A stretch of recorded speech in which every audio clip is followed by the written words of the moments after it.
Hello guys, അപ്പോൾ ഇന്ന് ഞാൻ എന്തൊക്കെ കഴിച്ചു നോക്കിയാലോ. രാവിലെ തന്നെ ചൂടപ്പമാണ് കേട്ടോ കഴിച്ചിട്ടുണ്ടായിരുന്നത്.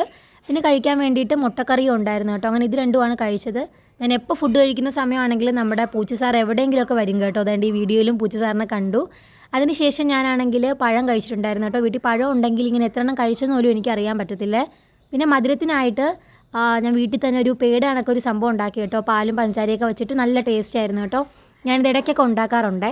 അതിനുശേഷം സമയം ഉച്ചയായപ്പോൾ നമ്മുടെ ഒരു കപ്പക്കയുടെ തോരനും പുളിശ്ശേരിയും പിന്നെ ചാളക്കറിയും പിന്നെ കാരൽ വറുത്തതും സോയയൊക്കെ ഉണ്ടായിരുന്നു കേട്ടോ കഴിക്കാൻ വേണ്ടിയിട്ട്. അങ്ങനെ ഉച്ചയ്ക്കത്തെ ഫുഡ് അത്യാവശ്യം ഹെവി ആയിട്ട് തന്നെയാണ് കഴിച്ചിട്ടുണ്ടായിരുന്നത്. രാവിലെ അപ്പം ആകുമ്പം എന്താ പറയുക, വൈകുന്നേരം അപ്പം തന്നെയാണ്. അപ്പവും പഞ്ചാരയായിരുന്നു കാപ്പിക്കായിട്ടുണ്ടായിരുന്നത്. രാത്രി ഞാനങ്ങനെ ചോറ് കഴിക്കാറില്ല കേട്ടോ. അപ്പം വൈകുന്നേരം ആയപ്പോൾ അപ്പവും പഞ്ചാരയാണ് കഴിച്ചിട്ടുണ്ടായിരുന്നത്. രണ്ടപ്പവും പഞ്ചാരയും. അപ്പവും പഞ്ചാരയും വേറൊരു കോംബോ തന്നെയാണ് കേട്ടോ. അങ്ങനെ എന്താ പറയുക, ബാക്കി പഞ്ചാര ഒരുപാട് ബാക്കി വന്നേ പഞ്ചാര. അതിനുശേഷം ഞാനാണെങ്കിൽ പുഴുക്കുണ്ടല്ലോ, പുഴുക്ക് കഴിച്ചിട്ടുണ്ടായിരുന്നത്. 2 ചെറിയ കഷ്ണമാണ് കഴിച്ചിട്ടുണ്ടായിരുന്നത്. എനിക്ക് പുഴുക്ക് ഇഷ്ടമാണെങ്കിലും ഒരുപാട് പുഴുക്കൊന്നും കഴിക്കാൻ പറ്റത്തില്ല. അപ്പോൾ ഇത്രയൊക്കെയാണ് ഇന്നത്തെ ദിവസം കഴിച്ചത്. വീഡിയോ ഇഷ്ടമായി ലൈക്ക് ചെയ്യുക, ഷെയർ ചെയ്യുക, സബ്സ്ക്രൈബ് ചെയ്യുക.